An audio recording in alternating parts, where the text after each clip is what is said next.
Alright, finishing up the valve cover gasket replacement and spark plug socket gasket replacement on a 2004 Subaru Forester XS with about 130,000 miles on it.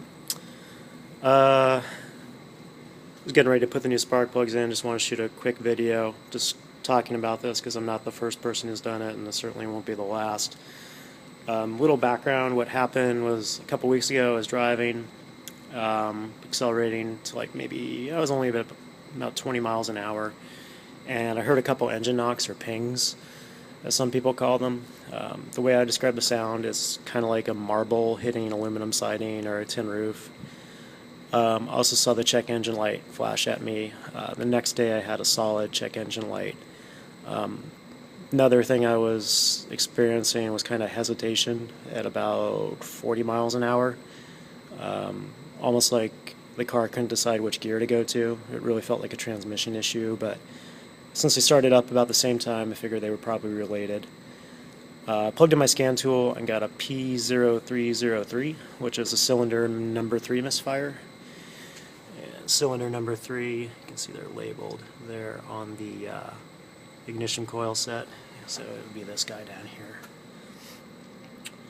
But this car's at 130,000 miles. At 120,000 miles, I did all the maintenance myself except for the spark plugs. The reason I've been procrastinating on that is they're a pain to get to on the Subarus because they are on the side, and you have to take out your airbox housing on the passenger side, and then driver's side you got to take out the battery and the windshield washer tank. And those are the number 2 and number 4 spark plugs back there.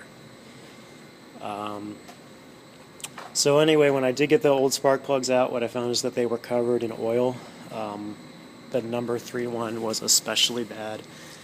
This is the number 3 spark plug right there. You can see that ring of burnt oil around the base of the porcelain. Also, the gap on this one was pretty high. It should be 40/1000th of an inch, and I don't know if you can see that, but it's way more than that. It's about twice that amount. The valve covers were actually fine when I took those off. The real issue, I think, was with the spark plug socket gaskets. You can see this guy, he's got a little bit of warping going on. This was the number 3. So oil was essentially leaking down into the spark plug socket and covering this spark plug with oil, causing all problems. I gotta say, I was impressed that he was firing at all. Kudos to NGK for making some pretty good spark plugs. I gotta say, will definitely be buying NGK for the rest of my life. Upgrading to the platinums for this one, because if the copper ones went 40,000 miles, these should go even better.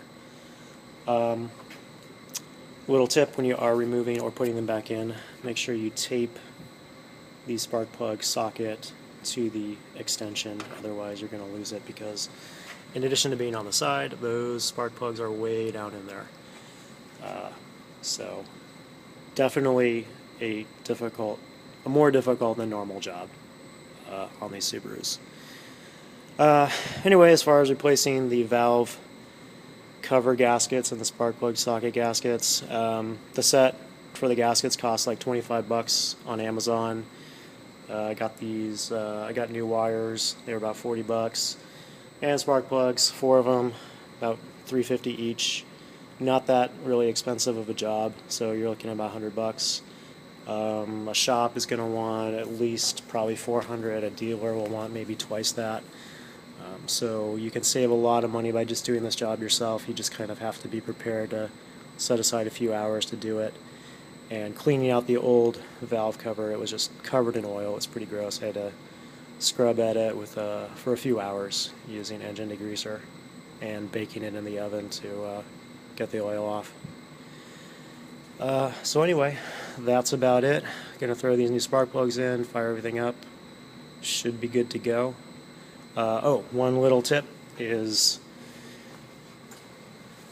getting at that little bolt down there is really tricky. The center one is also difficult too, because you can't fit your normal ratchet wrench down in there. So what really helped me out was this little guy. This is just a little tiny 1/4-inch socket. Pop him in and then spin him from the top like that. Worked like a charm. Alright, so hopefully this video helps someone out, and let me know if you have any questions.